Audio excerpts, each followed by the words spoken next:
বল ও bat হাতে বলা চলে দারুণ নৈপুণ্য দেখাচ্ছে টাইগার ক্রিকেটাররা। আর এর মাঝে এবার এলো দারুণ এক মন ভালো করার মতো সংবাদ। দীর্ঘদিন পর আইসিসির কাছ থেকে বড় সুখবর পেল শান্ত লিটন মিরাজরা। পাশাপাশি বড় শঙ্কা দূর হয়ে গেল টাইগারদের। ওয়েস্ট ইন্ডিজকে পেছনে ফেলে 2027 বিশ্বকাপ পথে এক ধাপ এগিয়ে গেল লাল সবুজ প্রতিনিধিরা।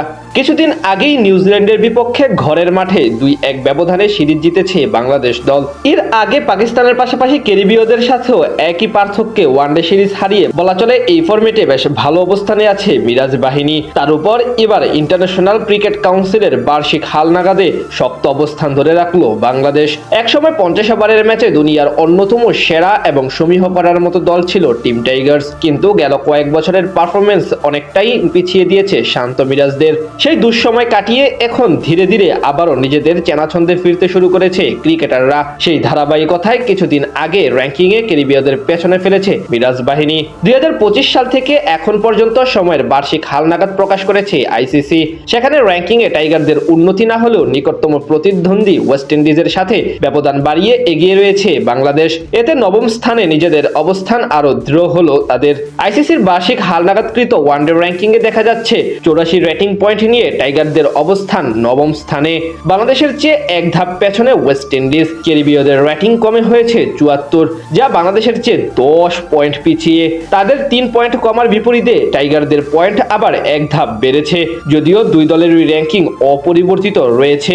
এর সুবাদে অবশ্য লাল সবুজের প্রতিনিধিদের জন্য 2027 বিশ্বকাপ ঘিরে এসেছে ভালো সংবাদ। টুর্নামেন্টে সরাসরি কোয়ালিফিকেশনের দৌড়ে টিকে থাকতে বাংলাদেশ ও ওয়েস্ট ইন্ডিজ উভয় দলের জন্যই এই ব্যবধান অত্যন্ত গুরুত্বপূর্ণ। 2027 সালের মার্চের 31 তারিখ পর্যন্ত র্যাঙ্কিংয়ে শীর্ষ 8টি দল সরাসরি বিশ্বকাপে খেলার সুযোগ পাবে, আর বাকিদের খেলতে হবে বাছাই পর্ব। স্বাগতিক হওয়ার সুবাদে দক্ষিণ আফ্রিকা ও জিম্বাবুয়ে ইতিমধ্যে সরাসরি কোয়ালিফাই করে ফেলেছে। এই হিসেবে দক্ষিণ আফ্রিকা যদি র্যাঙ্কিংয়ের শীর্ষ 8-এর মধ্যে থাকে তবে সরাসরি বিশ্বকাপ টিকিট পাওয়ার জন্য 9 নম্বর স্থানটি অত্যন্ত গুরুত্বপূর্ণ হয়ে উঠবে। অর্থাৎ 9 নম্বর স্থানের দলটিও সুযোগ পাবে সরাসরি কোয়ালিফাই করার। তাই বর্তমানে 9 নম্বর অবস্থানে থাকার কারণে বলা চলে বেশ ভালো স্বস্তিতে আছে বাংলাদেশ। এখান থেকে সামনে বড় কোনো বিপর্যয়ের মুখে না পড়লে সহজেই ডিরেক্ট কোয়ালিফাই করার কথা টাইগারদের। বার্ষিক হালনাগাদে ওয়ানডে ফরম্যাটে সবার উপরে আছে ভারত ক্রিকেট দল। তাদের পয়েন্ট 118। 112 পয়েন্ট নিয়ে দ্বিতীয় স্থানে আছে ব্ল্যাক ক্যাপসরা এবং 109 পয়েন্ট নিয়ে তৃতীয় স্থানে আছে টিম অস্ট্রেলিয়া। আইসিসির এই বার্ষিক হালনাগাদে 2025 সালের মে মাস থেকে খেলা ম্যাচগুলোকে শতভাগ গুরুত্ব দেওয়া হয়েছে, আর আগের 2 বছরের ফলাফলকে বিবেচনা করা হয়েছে 50%।